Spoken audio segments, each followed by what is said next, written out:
መጽሐፍ ቅዱስ ውስጥ አብዛኞቹ ፓስተሮች የማይሰብኩት አንድ ጥቅስ አለ። ይህ የሆነው ጥቅሱ ለመገኘት አስቸጋሪ ስለሆነ ሳይሆን እውነታው በጣም ገሃድና ጥሬ ስለሆነ ነው። ጥቅሱ በእግዚአብሔር የተመረጠ አንድ ሰው ከዛፍ በታች ተኝቶ እንዲሞት ሲለምን ይገልጻል። እግዚአብሔር ቀጥሎ ያደረገው ነገር ደግሞ እምነት እንዴት መስራት እንዳለበት የምናስበውን ሕግ በሙሉ ይሰብራል።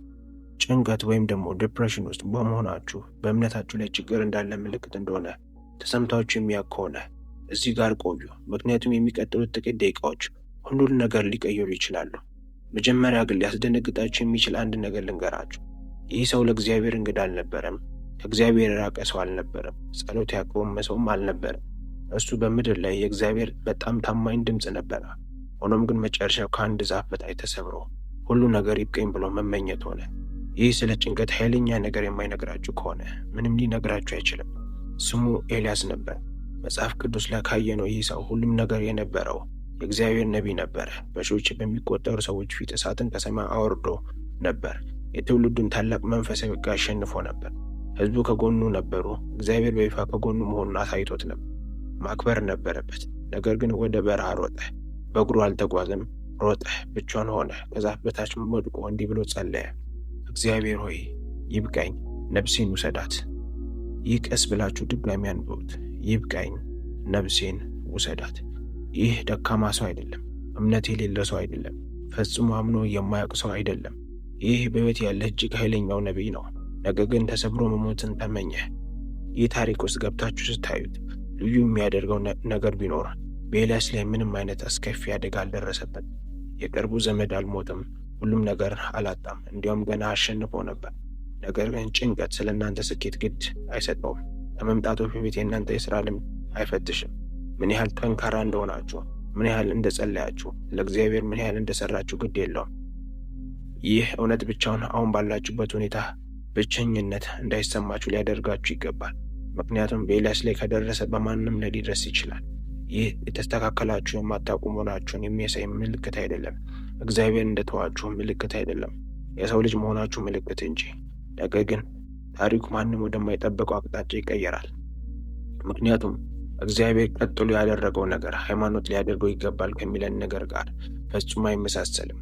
እውነቱን ለመናገር ሳምንቱን ሙሉ ከምትሰሙት ነገር እጅግ አስፈላጊ ሊሆን ይችላል። እግዚአብሔር በስብከት በእርማት ወይም በብስጭት ይመጣል ብለን እንጠብቅ ይሆናል። ምናልባትም ኤልያስ ራስን ሰብስብ ይለዋል፣ ወይም ስለ እምነት ትምህርት ይሰጠዋል፣ ወይም ደግሞ እግዚአብሔር ያደረገለትን ሁሉ ያስታውሰዋል ብለን እንጠብቃለን። ሃይማኖት የምታስተምረን ይህንን ነው። ነገር ግን የሆነው ይሄ አይደለም። ለዛውም አይቀርብም። ይልቁኑ አንድ መልአክ ቀስ ብሎ ነካውና 6 ቃላት ብቻ ተናገረ። ተነስ፣ ብላ፣ የቀረው መንገድ ሩቅ ነውና። ያ ብቻ። ስድብ የለም፣ ተግሳጽ የለም። ኤልያስ ለምን እምነት አነሰ ማለት የለም። እግዚአብሔር ለተሰበረ ነቢይ የሰጠው የመጀመሪያው ምላሽ ምግብና እንቅልፍ ነበረ። የሁሉም ነገር ፈጣሪ የሆነው አምላክ፣ ባህርን የከፈለና ሕዝብን ያስቆመው አምላክ፣ የተሰበረውና ራሱ ሊያጠፋ የደረሰውን ነቢዩን አይቶ እንዲህ አለ። የመጀመሪያው ፍላጎት የአካል ነዳጅ ነው። ጠንከር ብለህ ጸልይ አላለው። በአምልኮ ውስጥ እለፉ አላለው። ጹም፣ ፊቴን ፈልግ አላለው። ብላ፣ ተኛ፣ እረፍ አለው። ከዚያም ድጋሚ ሆነ። መልአኩ ለሁለተኛ ጊዜ መጣ። ደግሞም ነካውና እንዲህ አለው፣ መንገዱን ለአንተ እጅግ ረጅም ነውና ተነስተህ ብላ። እግዚአብሔር ኤልያስን ደካማ ነው እያለው አልነበረም። ኤልያስ ተሸንፏል እያለውም አልነበረም። እያለው የነበረው የሚጠብቅ መንገድ ረጅም ነው። በባዶ ሆድህ በድካም ልትወጣው አትችልም ነበር። ይህ ማንም የማይሰብከው ክፍል ነው። እግዚአብሔር መጀመሪያ ኤልያስን ስሜት አላስተካከለም። ደህና ሁን አላለውም። በአዎንታዊ መልኩ አስብ አላለውም። መጀመሪያ አካሉን አከመው። ምክንያቱም ቤተ ክርስቲያን በድምፅ የምትናገረው እውነት አለ። አንዳንድ ጊዜ ጭንቀት መንፈሳዊ ውጊያ ብቻ አይደለም። አንዳንድ ጊዜ ነዳጁን የጨረሰ የሰው አካል ውጤት ነው። የፈጠረ አምላክ ደግሞ ይህንን ያውቃል፣ አያሳፍርህምም። ነገር ግን ማንም የማያስበው ጥያቄ እዚህ ጋር አለ። ከምግቡ በኋላ ከረፍቱ በኋላ መልአኩ 2 ጊዜ ከመጣለት በኋላ ኤልያስ አሁንም ለምን ደህና አልነበር? ለምን አሁንም ተሸሽጎ ነበር? እግዚአብሔር ስለዚህ ምን ሊያደርግ ነበር? ኤልያስ 40 ቀን ወደ በረሃ ተጓዘ። ተራራ ላይ ዋሻ አገኘና ውስጥ ገብቶ ተደበቀ። እግዚአብሔርን መጣ። ነገር ግን ምንም ባልጠበቀው መንገድ መጀመሪያ ተራራን የሚሰነጥቅ ኃይለኛ ነፋስ መጣ።